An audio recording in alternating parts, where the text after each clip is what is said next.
हरियाणा सरकार की विभिन्न जन कल्याणकारी योजनाओं का लाभ आम जनता तक पहुंचाने के लिए ब्लॉक के BDPO कार्यालय में आज दूसरा अंत्योदय ग्राम उत्थान मेले का आयोजन किया गया। इस दौरान SDM doctor Anand Kumar Sharma, BDPO सोमबिका ध्यान और ABPO संदीप दहिया विशेष रूप से मौजूद रहे। अधिकारियों ने मेले में विभिन्न विभागों के करीब 19 स्टॉलों का बारीकी से निरीक्षण किया तथा स्टॉल पर बैठे कर्मचारियों को जनता को सरकारी योजनाओं का लाभ पहुंचाने के निर्देश दिए। इस मौके पर अधिकारियों ने क्या कहा, सुनिए।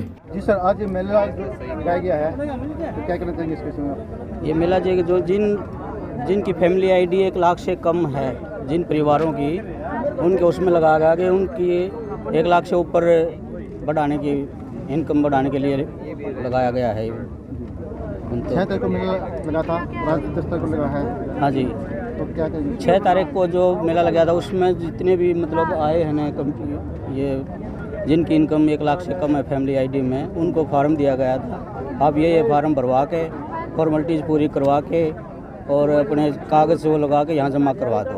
आज वो जिनको दिया गया था वो जमा करवाने लग रहे हैं, जिन्होंने कागज़ लेने हैं उनको कागज़ दिए जा रहे हैं।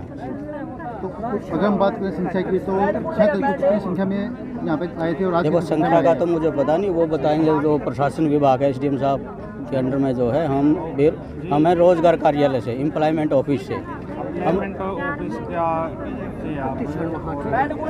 के बारे में जानकारी बताइए, किस तरह से? हमारा रोजगार विभाग है, जो बच्चे पढ़े लिखे हैं उनका नाम दर्ज करते हैं। +2 से ऊपर जो बच्चे हैं उनको बेरोजगारी भत्ता देते हैं, जिसमें 2 स्कीमें हमारी, एक पुरानी स्कीम है, एक सक्षम युवा स्कीम है। अभी पुरानी स्कीम में बच्चे का +2 के बाद 3 साल होने चाहिए नाम दर्ज होने में। उसको जो है ना +2 को 900 रुपये देते हैं, BA को देते हैं 1500 रुपये, BA MA से ऊपर कोई भी हो 1500 रुपये देते हैं। ये है हमारी पुरानी स्कीम, जिसकी कंडीशन है 21 से 35 साल की उम्र होनी चाहिए और 3 लाख से कम इनकम होनी चाहिए। ये उनकी ये कंडीशन है हमारी। और युवा सक्षम स्कीम के तहत जिन बच्चों ने +2 पास कर रखी है उनका नाम दर्ज करके एट द स्पॉट उसको बेरोजगारी युवा सक्षम स्कीम के तहत भत्ता देते हैं। उसमें +2 को 900 रुपये, BA को 1500 रुपये, MA को 3000 रुपये ये देते हैं सभी को। कई बार ये होता है कि मेंशन हो जाती है लेकिन भत्ता नहीं मिल पाता, उन कारणों में क्या करेंगे? ऐसा कुछ नहीं है, जो भी कैंसिल हो जाती है, रिजेक्शन हो जाए, उसको एक चांस देते हैं ADC ऑफिस के, वहाँ अपील करेंगे, वो अपील पूरी करके फिर दोबारा फाइल लगा सकते हैं। प्रक्रिया क्या रहती है? नाम दर्ज करवाने के लिए दफ्तर में आना पड़ेगा, उसके लिए मैट्रिक +2 सारे सर्टिफिकेट वगैरह ले आओ, ऑनलाइन रजिस्ट्रेशन करवा के एम्प्लॉयमेंट ऑफिस में कागज़ जमा करवाने पड़ेंगे, उसके बाद उसको भत्ता चालू हो जाएगा। मेरा नाम योगेश मलिक है। मैं आपको बागवानी डिपार्टमेंट की मुख्य स्कीमों के बारे में बताना चाहता हूँ। डिपार्टमेंट की जैसे सबसे मेन जो वो सब्सिडी है, यानी ये लगाओ, पहले बाग लगाओ अभियान है डिपार्टमेंट की स्कीम है, जो बाग लगाओ अभियान, तो डिपार्टमेंट सब्सिडी देता है बाग लगाने पे। और जैसे सब्जियां हैं, सब्जियों पे भी सब्सिडी देता है, तो बाग पे 50% सब्सिडी है फार्मर को, और जो सब्जी लगाता है फार्मर उसको भी 50% सब्सिडी है और 40% सब्सिडी है, यानी 8000 रुपये पर एकड़ के अनुसार सब्सिडी देता है फार्मर डिपार्टमेंट फार्मर को। और एक फार्मर को हम 5 एकड़ तक सब्सिडी दे सकते हैं, यानी 45,000 रुपये तक सब्सिडी देता है डिपार्टमेंट। इसी की नींव जैसे मशरूम है, मशरूम पे सब्सिडी देता है डिपार्टमेंट, 90% तक सब्सिडी है डिपार्टमेंट की। और ये लगाओ क्या नाम है, इसी तरह फिर मधुमक्खी है, मधुमक्खी पालन पे भी सब्सिडी है 90% तक, यानी 31,250 रुपये का बिल होना चाहिए मशरूम का। और शेड्यूल कास्ट के लिए 27,000 रुपये सब्सिडी बनती है इसकी मशरूम के लिए। इसी तरह से मधुमक्खी के ऊपर है, मधुमक्खी पे ये लगाओ आप, एक फार्मर को ज़्यादा से ज़्यादा हम 50 डिब्बे दे सकते हैं, और जो डिब्बे का रेट होता है वो 2200 रुपये होता है एक पर डिब्बे का रेट। तो उस पर सब्सिडी है, जो जैसे शेड्यूल कास्ट के लिए बना रखी है, 641 रुपये का एक डिब्बा पड़ता है शेड्यूल कास्ट के लिए, और इस पर 30,080 रुपये जमा कराता है डिपार्टमेंट। और ये आपको कुरुक्षेत्र रामनगर से लेकर आने पड़ते हैं डिब्बे, और ये सारा का सारा जो प्रोसीजर है ये ऑनलाइन होता है। और जो डिपार्टमेंट की जो मेन स्कीम है, पहले आओ पहले पाओ के अनुसार ही हम फार्मर को सब्सिडी देते हैं। तो अगर हम पर वेबसाइट कौन सी है? वेबसाइट और जैसे हॉर्टिकल्चर डिपार्टमेंट की सबसे मेन साइट है ओट हरियाणा के ऊपर हम अपने जो भी फार्म है अपलोड करते हैं। ओट हरियाणा ये हॉर्टिकल्चर डिपार्टमेंट की साइट है।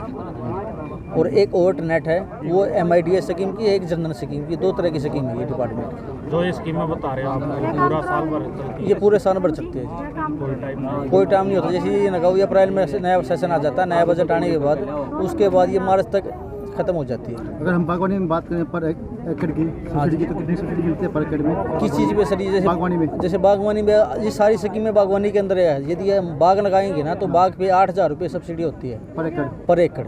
जब हम 6 बाई 6 पे बाग लगाएंगे, 6 बाई 6 मीटर पर, यदि हम 6 बाई 3 मीटर पे बाग लगाते हैं तो 10,000 रुपये सब्सिडी होती है डिपार्टमेंट की। हाँ जी। तो आज जिस तरह से मेला है, मेले के बाद कहाँ पर संपर्क करें? आप हमारे हेड ऑफिस में या फिर यहाँ सपीदों में अपना दफ्तर है ब्लॉक लेवल पे, आप वहाँ पे संपर्क कर सकते हो। तो कितने लोगों ने आज के यहाँ से संपर्क किया आपसे? हमारे पास यहाँ अभी तक 2 फार्मर ही आए हैं, अभी 12:30 बजे तक। हाँ जी, जिन्होंने अपना मशरूम के बारे में या मधुमक्खी के बारे में कुछ यानी कि जागरूक नहीं है? हाँ जी, हाँ अभी तक नहीं है इतने फार्मर, कम ही है। अपील करना चाहिए? बस ये कहना चाहेंगे कि ज़्यादा से ज़्यादा फार्मर जुड़ो डिपार्टमेंट से, जो सब्सिडियाँ देता है डिपार्टमेंट। और जैसे प्रधानमंत्री उत्थान योजना जो चला रखी है, फार्मरों की निधि बेस्ट है, बढ़िया है, इसमें आओ और कुछ ना कुछ नया चीज़ सीख के जाओ आप। Thank you. अंत्योदय मेले का शुरुआत की गई है, इसको लेकर क्या कहेंगे? आज कितने विभाग यहाँ पर मौजूद हैं और क्या खामियां रही और क्या उपलब्धियाँ रही? जैसा कि आपको विदित है, सफीदों खंड में 4 दिन का प्रोग्राम आया हुआ है। 6 दिसंबर को लगा था, जिसका फॉलोअप 14 दिन के बाद 20 दिसंबर को होगा, और आज 10 दिसंबर है, इसका फॉलोअप 24 दिसंबर को होगा। तो 6 दिसंबर को जो मेला लगा था उसमें जो खामियां थी, हमने उसको उनमें सुधार किया है।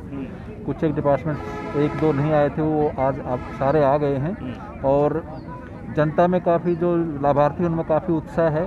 पिछली दफ़ा 270 आए थे और अब 12 भी नहीं बजे हैं, अब हमारे 150 के आसपास लाभार्थी आ चुके हैं। हमने हर लाभार्थी को मैसेज करवाया है, गांव में मुनादी भी करवाई है, और ग्राम सचिव ग्राम रोजगार सहायक के माध्यम से, पटवारी साहिबान के माध्यम से हमने उनको मैसेज करके उनको बुलाया है। लोग आ रहे हैं, इस मेले के प्रति उनका काफ़ी अच्छा रुझान है। और हमारे पास 19 विभाग यहाँ पे आए हुए हैं, उसके अलावा बैंकर्स भी आए हुए हैं। किसी डिपार्टमेंट की जो कोई स्कीम है उसमें लोन प्रोवाइड करने के लिए बैंकर्स यहाँ पे आए हुए हैं। 14 दिन का इनका टाइम है, उसमें इसको वो उनके एप्लीकेशन लाभार्थियों की प्रोसेस करके और फॉलोअप एक्शन वाले दिन को बता दिया जाएगा। सर, पिछली बार एक बात उठ के आई थी कि बैंक कर्मी कहीं ना कहीं चक्कर पे चक्कर कटवा रहे हैं, तो अब की बार कुछ ऐसा देखने नहीं, को आया? ऐसा अभी तक मेरे उसमें नहीं आया। एक्चुअली मैं उनका भी कसूर नहीं मानता।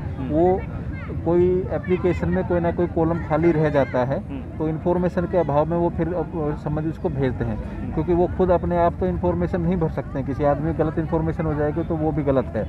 तो बैंकर्स की मैं इसमें वो नहीं मानता हूँ। उनके पास ये complete application in all respect complete होगी, उसके बाद जाएंगे तो उसको प्रोसेस करने में उसको कोई वो नहीं बनेगी। पिछली दफ़ा माननीय SDM साहब ने भी उन बैंकर्स को LDM साहब को बुला के कह दिया था जो भी कमियां हैं उनमें अपना सुधार करें। और क्योंकि यहाँ पे इसका मतलब ही ये है कि वो हमारे पास आए हैं तो हमें सारी की सारी सुविधाएं नागरिकों को देनी है। उनको बताना है कि ये फॉर्म ऐसे फिलअप करना है, ये इन्फॉर्मेशन इसमें ये इस तरह से भरनी, हर एक कॉलम में भरनी है। क्योंकि काउंसलिंग डेस्क भी लगा हुआ, वो भी बताते हैं, फिर भी कमी रह जाती है तो हम भी उसकी मदद करते हैं। सर, अंत्योदय मेले का मेन एजेंडा क्या है?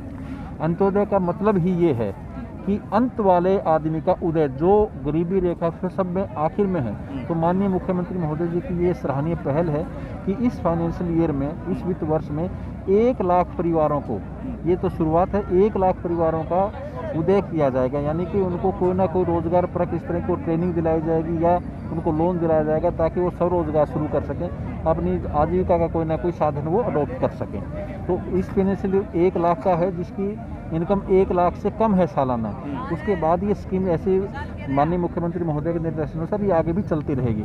सबसे पहले प्रायोरिटी उनकी है जो सर्वे करवाया गया है। तो उसमें जैसे कब मैंने पिछली दफ़ा भी आप लोगों को बताया था कि सफीदों खंड में 800 परिवारों की पहचान की गई है, और जो म्यूनिसिपल कमेटी का एरिया है उसमें 268 ऐसे परिवारों की पहचान की गई थी सर्वे के अनुसार। तो उनके लिए ये 4 दिन का मेले का आयोजन किया जा रहा है। इसके बाद प्रोसेस होगी, उसके बाद लगेगा, सरकार से भी और सर्वे करवाया जाता है, लिस्ट आती है, तो आगे भी इस तरह के मेलों का आयोजन किया जाता रहेगा। सर, क्या लाभार्थियों को टोटल MSME से जोड़ा जा रहा है?